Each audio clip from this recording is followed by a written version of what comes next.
जय जय रघुवीर समर्थ, जय जय शनिदेव समर्थ. आजचा श्लोक आहे, सदा बोलण्यासारखे चालत आहे, अनेकी सदा एक देवासी पाहे. सगुणी भजे लेश नाही भ्रमाचा, जगी धन्य तो दास सर्वोत्तमाचा. तर हिंदीकरण आहे, कर्म वाणी में नहीं है अंतर, कर्म वाणी में नहीं है अंतर, अनेक में एक जाने ईश्वर, अनेक में एक जाने ईश्वर. सगुण पूजा में निर्गुण जाना, सगुण पूजा में निर्गुण जाना, धन्य प्रभु का सेवक होना. सदा बोलण्यासारखे चालत आहे.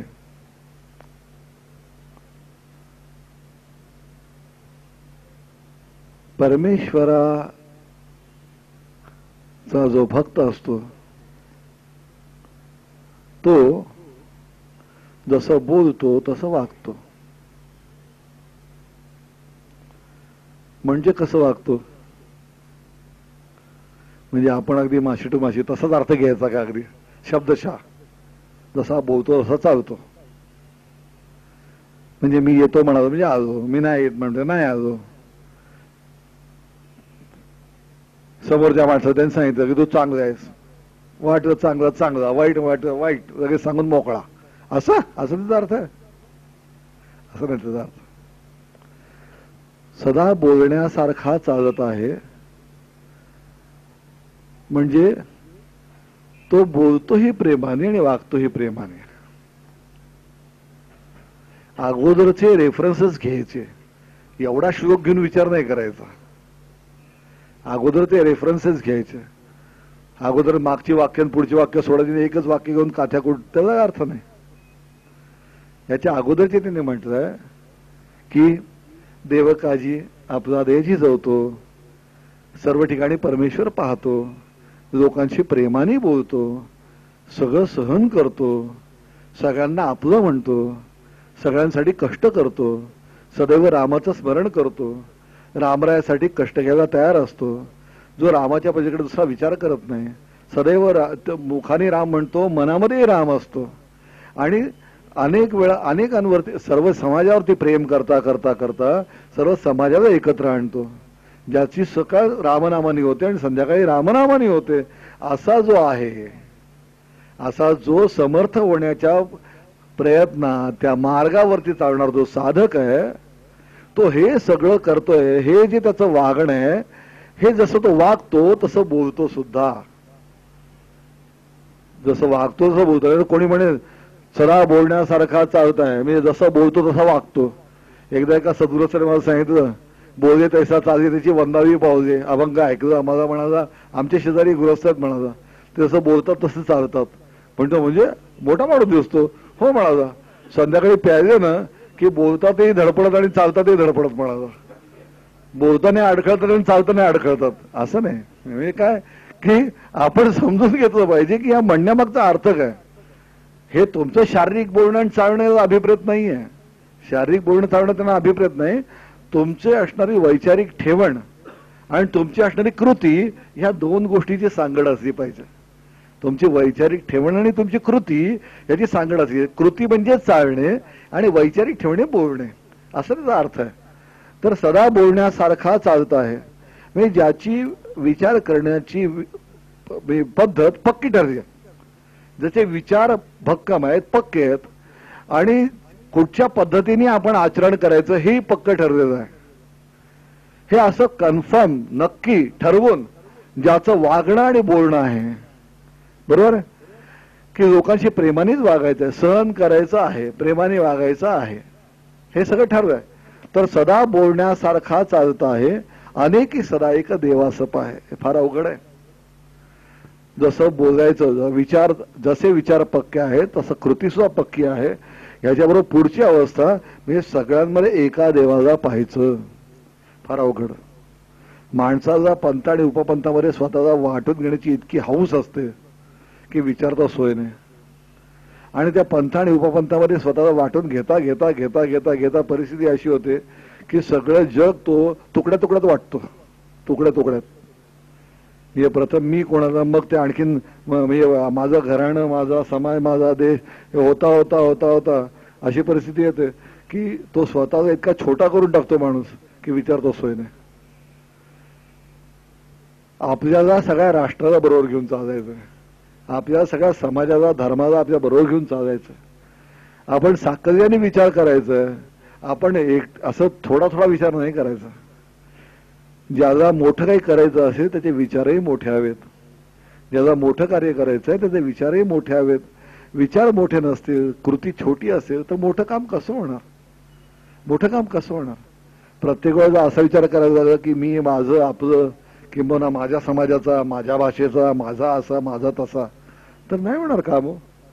तो एक म्हणजे एक तर आपला माणूस आपल्या आपण ठरवलं की सर्व नातेवाईकांना बरोबर घेऊन चालायचं ठरवलं समजा, तर तुम्ही जे कार्य करायला निघाले त्याच्यामध्ये फिट बसणारे, त्याच्या बरोबर बसणारे नातेवाईक मिळतील की नाही शंका.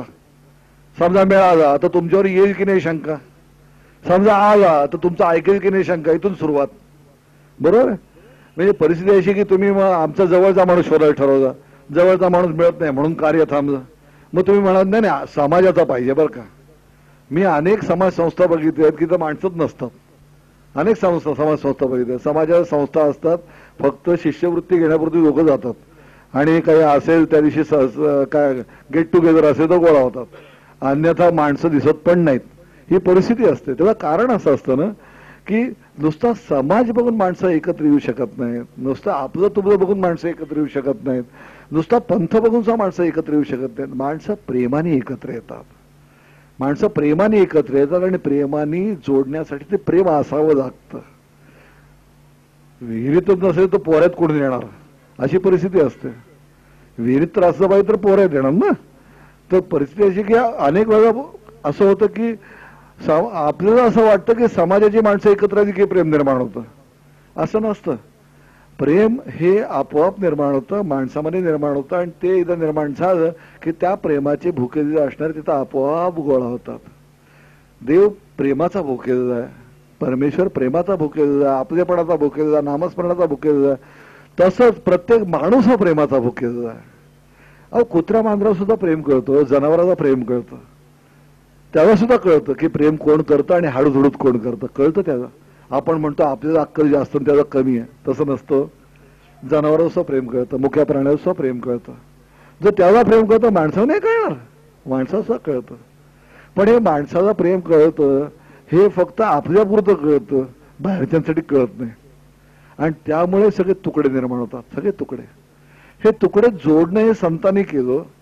संतांनी म्हटलं की अवघे विश्वाची माझे घर म्हणाले. ते अवघे विश्वाची माझे घर म्हणाले. लोकांनी अवघे विश्वाची माझे घर म्हटलं आणि आपापल्या घरापुरतं सगळं विश्व सामावून घेतलं. घराबाहेर काही विश्व द्यायचं तयार नाही, घराबाहेर काही विश्व द्यायला तयार नाही. एक पोपट होता, त्या पोपटाला एका माणसाला पोपट विकणारा एक जण होता. पोपट विका पारधी असतात ना, तर पारधी पोपट विकतात. तो पोपट विकायला बसला होता, पिंजऱ्यामध्ये पोपट अडकवून ठेवले होते आणि येणार जाणार कोणी विचारलं काय बाबायचे किती, तो म्हणतो 10 रुपये 10 रुपये.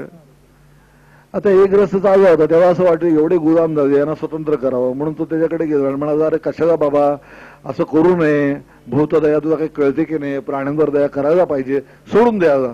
तो म्हणाला ह्यांना सोडून काय करणार मी, मला उपाशी भरावं लागेल, तर याचे पैसे तू दे मी सोडून देतो, माझं काय जातं. आता म्हटल्यानंतर तो म्हणाला आता एवढे पैसे आपल्याकडे नाही, खिशाला घातला 10 रुपये होते, मला एकत्रित पोपटा स्वतंत्र करू. तत्व आपण बोललो खरं, एका पोपटापुरतं तरी आपण प्रत्यक्षात आणू म्हणून म्हणाला हे 10 रुपये घे. तो पोपट सोडायला लागला. नंतर विचार केला सोडला आणि पुन्हा पकडला गेला तर, आणि म्हणून त्याने असं विचार केला की या पोपटाला आपण ज्ञान द्यावं, ज्ञान. म्हणून त्या पोपटाला घरी घेऊन आला. पोपटाला घरी घेऊन आला आणि पोपटाला त्यांनी शिकवायला सुरुवात केली. रोज समोर बसायचा, 1 तास 1.5 तास खर्च करायचा आणि समोर बसून बडबड बडबड करायचा. म्हणायचा हे पोपटा ते पारध्यांनी दाणे टाकले आहेत, ते धरायला जाऊ नको, घ्यायला जाऊ नकोस, ते दाणे घ्यायला जाशील आणि जाळ्यात अडकशील आणि मग पुन्हा तुला पारधी विकेल, हे तो म्हणायचा. शेवटी तो पोपट सुद्धा बोलायला लागला की हे पोपटा ते दाणे टाकलेले पारध्यांनी, ते खायला जाऊ नकोस, गेलास तर पारधी तुला पकडेल आणि तू गुलाम होशील. बोला जागा पोपट, बोला जागा म्हणा ज्ञानी दादा. आता ज्ञानी दादा आता सोडायला हरकत नाही, हा काही परत अडकणार नाही म्हणून सोड त्या पोपटाला. 15-20 दिवस गेले, हा चालला रस्त्याने, लोक गोळा हो त्या पोपटवालीच्या भोवती, लोक गोळा का. आता लोकांना आश्चर्य, बोलणारा पोपट आहे, नेहमी नुसता विटू विटू करणारा पोपट सगळं बघायचे, हा बोलणारा माणसारखा बोलतो, वाक्य बोलतो म्हणून लोक गोळा. त्या पोपटाची किंमत जास्त होती, त्या पोपटाची किंमत जास्त का, हा विटू विटूच करतात बाकीचे, हा बोलतो ना, व्यवस्थित बोलतो म्हणून त्याची किंमत जास्त. लोक गोळा आली होती, हा तिथं जाऊन बघायला लागला. तर काय तो पोपट यांनी शिकवला, तो बोलत होता की हे बघ पोपटा, दाणे खायला जाऊ नकोस, गेलास तर पारध्या जाळात सापडशील आणि पुन्हा गुलाम होशील. हे तो बोलत होता, पण शेवटी दाणे खायला गेलाच. हे तो बोलत होता, तो पकडला का गेला, कारण परत तो दाणे खायला गेलाच आणि पकडला गेला. तर परिस्थिती अशी आहे की बोलणं तत्वज्ञान फार सोपं आहे. अवघे विश्वाची माझे घर हे बोलला, पुढं काय अनुभूती आहे का, अनुभूती नाही. अनुभूती नाही तर कर्मात येणार कुठून, कर्मात यावेळा अनुभूती असावी लागते, त्याच्यावरती योग्य विचार करावा लागतो. नाहीतर म्हटलं भरपूर म्हटलं. तत्वज्ञान बोलायला सोपं, तत्वज्ञान बोलण्यासारखी दुसरी सोपी गोष्ट नाही. आपल्याकडे कोणाही माणसाला तुम्ही धरून बाजूला बसवा आणि सांगा आत्मा बोल, तो 2 तास तुमचं पिढल्याशिवाय राहणार नाही. तुम्हाला 2 तास तरी पिढल्याशिवाय राहणार. ते अनुभव किती आहे, अनुभव किती आहे. कोणीही माणूस आपल्याकडे, म्हणून तर परिस्थिती अशी आहे ना की आपल्याकडे आता लोक अध्यात्मावर बोलायला तयार होत नाहीत आणि अमेरिकन लोक अध्यात्मावर बोलायला येतात, कारण त्यांच्याकडे बाकीचं बोलून बोलून ते कंटाळले आणि आमच्याकडे लोक अध्यात्मावर बोलून बोलून कंटाळले. अशी परिस्थिती. त्याचं कारण काय होतं की नुसतं पाठांतर, नुसती चर्चा ह्याच्यापेक्षा अनुभूती हवी. आणि ज्याची अनुभूती आहे ना त्या जिवंतपणा आहे, अनुभूती जिवंतपणा आहे. नुसत्या पाठांतरात जिवंतपणा आहे, नुसत्या चर्चेत जिवंतपणा आहे. काय देव महान आहे असं म्हणायचं आणि एक दुसऱ्याचं डोकं खात बसायचं, त्याचा काय उपयोग आहे. देव महान आहे जगाला कळलं. ह्या जगात आता हे ज्ञान सगळ्यांना झालं की देव महान आहे, सगळ्यांना कळलं देव महान आहे, संत महान आहेत, संतांनी आपले उपकार केले, सगळ्या जगाला कळलं. आपण काय करणार आहे हा महत्वाचा मुद्दा आहे. आपण कुठे जाणार आहोत हा महत्वाचा मुद्दा आहे. संतांनी सत्कार्य केलं, ते उद्धरून गेले, आपण उद्धरणार आहोत का, आपण काय करणार आहोत का, हा सगळ्यात महत्वाचा मुद्दा आहे. आणि जर आपल्याला उद्धरून जायचं असेल, आपल्याला त्या मार्गाने जायचं असेल आणि आपल्याला जर रामरायांपर्यंत जाऊन पोचायचं असेल, तर तशी कृती हवी. बिना कृतीला आपण नाही जाऊ शकत. नुसती चर्चा करून, नुसता विचार करून आपण नाही जाऊ शकत. त्यासाठी आपल्याला कृती हवी. आणि कृती कशा करता हवी, तर ती कृती आतमध्ये रुजण्यासाठी हवी. तो विचार आत भिनला पाहिजे, उतरला पाहिजे. पाठांतर निराळं आणि आत्मसात करणं निराळं. पाठांतर निराळं आणि आत्मसात करणं निराळं.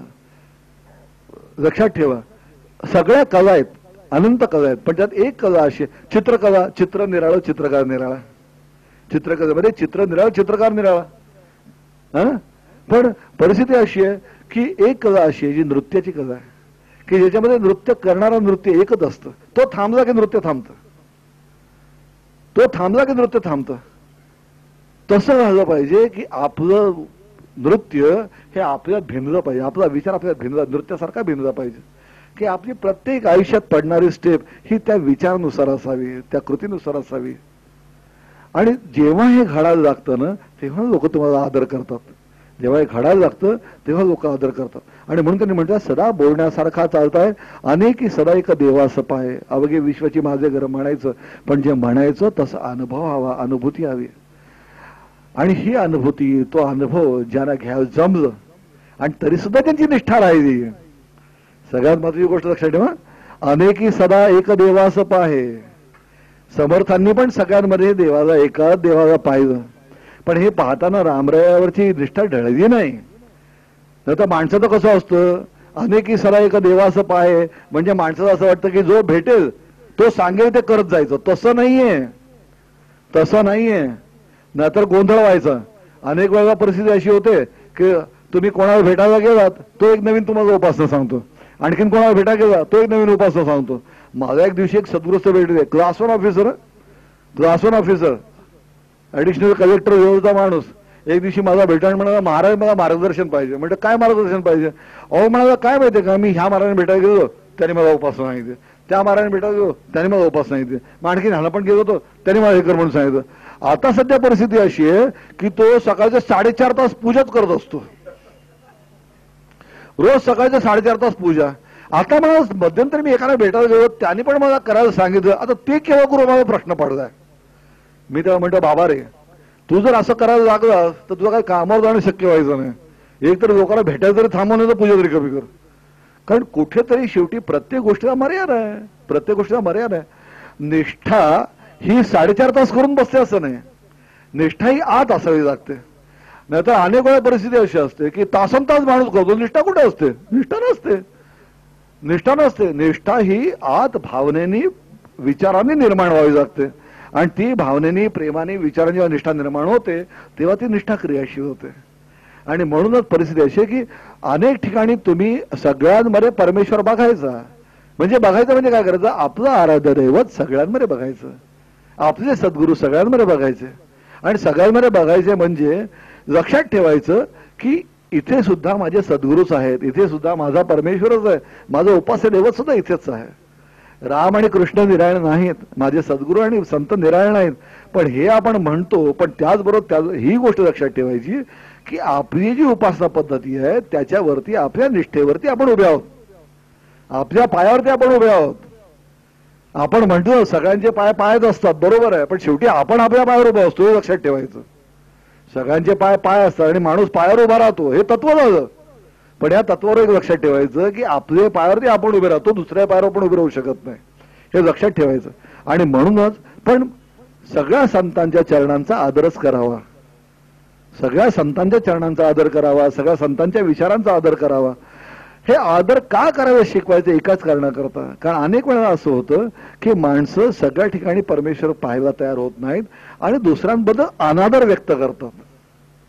सगळ्यांच्या बद्दल आदर व्यक्त करावा, सगळ्यांच्या बद्दल प्रेम व्यक्त करावं. आणि सगळ्यांबद्दल प्रेम व्यक्त करताना तिथं आपले विचार पाहावेत, आपला सद्गुरू पाहावा, आपलं उपास्य दैवत पाहावं असं ते सांगतात. हे म्हणजे कसं आहे, हे कॉन्ट्राडिक्टरी मध्ये एक एक एक विचार पाहायचा आहे. आपण अनेकतेत एकता म्हणतो ना, तसं आहे ते. अनेकतेमध्ये एकता पाहतो ना, तसं आहे. कारण परिस्थिती अशी आहे की संत इतकी आहेत, संत सत्पुरुष इतके आहेत, देवाची रूप इतकी आहेत की जर आपण प्रत्येकाला निराळा समजलो तरी आपण एकत्र येऊ शकत नाही. आणि त्यांचं स्वतंत्र असणं अस्तित्वही आपण नष्ट करू शकत नाही. मग करायचं काय की त्या अनेकतेमध्ये असणारं एक सूत्र आपण पाहायचं आहे. आणि त्या अनेकतेत एक सूत्र म्हणजे हे आहे की त्यांचं रूप जर निराळं असलं तर त्यांच्यामध्ये क्रियाशील असणारी शक्ती तीच आहे, त्यांच्यामध्ये क्रियाशील असणारी शक्ती तीच आहे. आणि ती शक्ती जी आहे तिला स्वतःचं रूप नसतं, तिला स्वतःचा रंग नसतो, तिला स्वतःचं निराळं अस्तित्व नसतं. फक्त एकच आहे, ती जिथे इथं प्रगट होते, जिथे इथं प्रगट होते, ज्या ज्या रूपात प्रगट होते त्या त्या रूपात आपण तिला पाहतो, त्या त्या रूपात आपण तिला पाहतो. आणि म्हणूनच त्याने म्हटलं की अनेकतेमध्ये एक पाहायचं आहे, अनेकी सदा एक देवास पाय. अध्यात्मशास्त्र असं आहे ना की ज्याला तुम्ही सगुण, देवाला आपण सगुणही म्हणतो, निर्गुणही म्हणतो. म्हणून मी एकदा तुम्हाला म्हटलं की तुम्हाला जे म्हणतो तुम्ही आहात पण आणि नाही पण, तर माणूस म्हणतो असं काय म्हणतो, मी एक तर आहे म्हण किंवा नाही म्हण. पण हे शास्त्र असं आहे की हे सगुणाकडून निर्गुणाकडे जातं. ज्याला सगुणाचा अनुभव आहे तो निर्गुणाकडे गेला नाही तर त्याचा पूर्णत्व नाही, आणि जेव्हा निर्गुणाचा अनुभव आहे तेव्हा सगुणाचा अनुभव आल्यानंतर पूर्णत्व नाही. असंही शास्त्र आहे, असंही शास्त्र आहे. कॉन्ट्राडिक्टरी वाटतं, विरोधाभास वाटतो, पण तो विरोधाभास नाहीये. जसा आपण अनुभव घ्यायला लागतो ना तसं लक्ष येतं यात विरोध नाहीये, यात विरोध नाही. हे जसं आपण अनुभव घेतो तसं लक्ष येतं. आणि म्हणून त्याने असं म्हटलं की सदा बोलण्यासारखा चालत आहे, अनेकी सदा एक देवास पाहे, सगुणी भजे देश नाही भ्रमाचा. पुन्हा तसंच सगळ्यांमध्ये एकाच देवाला पाहिल, सगळ्या संतांमध्ये, सगळ्या अवतारांमध्ये, सगळ्या रूपामध्ये तो आपलं आपल्या उपास्य देवतेचं, आपल्या सद्गुरूचं रूप पाहिजे. आणि हे सगळं पाहून सुद्धा त्याची निष्ठा पक्की राहील. दुसरी पुढची महत्वाची गोष्ट म्हणजे सगुणी भजे देश नाही भ्रमाचा.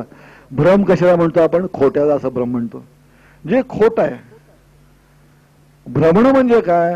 जे भासतं पण नसतं, भासतं पण नसतं त्याला आपण भ्रम असं म्हणतो. भ्रम खरा वाटतो पण तो नसतो, आणि म्हणतो आपण त्याला म्हणतो अरे भ्रमला वाटतं. भ्रमला म्हणजे काय आलं की जे तो करतोय ते त्याला योग्य वाटतं पण तसं नाहीये, जे तो पाहतोय ते आहे असं वाटतं पण नाहीये. बरोबर. तर त्यांनी असं म्हटलं की सगुणी भजे देश नाही भ्रमाचा. तो सगुणाची उपासना करतो आहे पण त्याच्यात भ्रम नाहीये. म्हणजे त्याला हे माहिती आहे, त्याला हे माहिती आहे की मी सगुणाची पूजा करतो आहे ते निर्गुणाकडे जाण्यासाठी करतो आहे. मी सगुणाची जी पूजा करतो आहे ती निर्गुणाकडे जाण्यासाठी करतो आहे. म्हणून सगुणी भजे, सगुणाची पूजा तो करतो आहे. आणि सगुणाची पूजा करताना त्याचा असा भ्रम नाहीये की हा एक व्यक्ती आहे, एक माणूस आहे किंवा ही मूर्ती आहे. तो ह्या भ्रमात नाहीये. त्याला हे माहिती आहे की ह्याची जरी मी पूजा करत असलो तरी मला पूजा निर्गुणाची करायची आहे. जर त्याच्या लक्षात येत नसेल, जर तो मूर्तीची सगुणाची पूजा करतो आहे पण सगुणाची पूजा करताना जर त्याच्या लक्षात येत नसेल की मी निर्गुणाची पूजा करतो आहे, या सगुणाच्या माध्यमातून मी निर्गुणाकडे जायचा प्रयत्न करतो आहे, मी निर्गुणाची पूजा करतो आहे, हे जर त्याच्या लक्षात येत नसेल तर तो भ्रम आहे. पण जर तो हे सगुणाकडून निर्गुणाकडे जाण्याचा प्रयत्न करतो आहे, किंवा हे सगुण मी धरलं आहे स्वरूप पूजेसाठी, ते निर्गुणाकडे जाण्यासाठी धरलं आहे, ते निर्गुणाकडे जाण्यासाठी धरलं आहे, हे जर त्याच्या लक्षात येत असेल, हे जर लक्षात येत असेल तर ही सगुण पूजा बरोबर आहे, योग्य आहे. लक्षात येत आहे.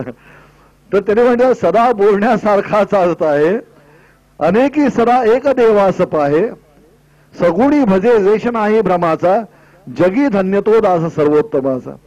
असं ज्याच्या लक्षात येतं. कारण का?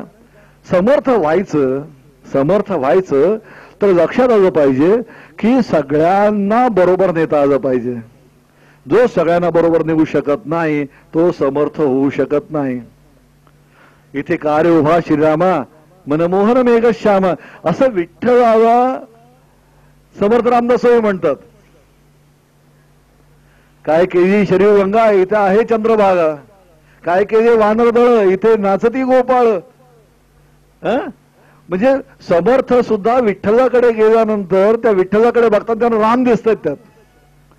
पण हे राम जर त्यांना दिसले नाही तर ते विठ्ठलाला आपलं म्हणू शकणार नाहीत. आणि जर ते विठ्ठल आपण म्हणू शकणार नाही तर त्या विठ्ठलाच्या उपासकांना पण आपलं म्हणू शकणार नाही. सगळ्यांना आपल्याबरोबर घ्यायचं आहे आणि सगळ्यांना आपल्याबरोबर घ्यायचं आहे म्हणून आपलं उपास्य दैवत सगळ्या ठिकाणी बघायचं आहे. कारण आपण तिथं जर बघितलं नाही तर आपल्याला प्रेम निर्माण होणार नाही.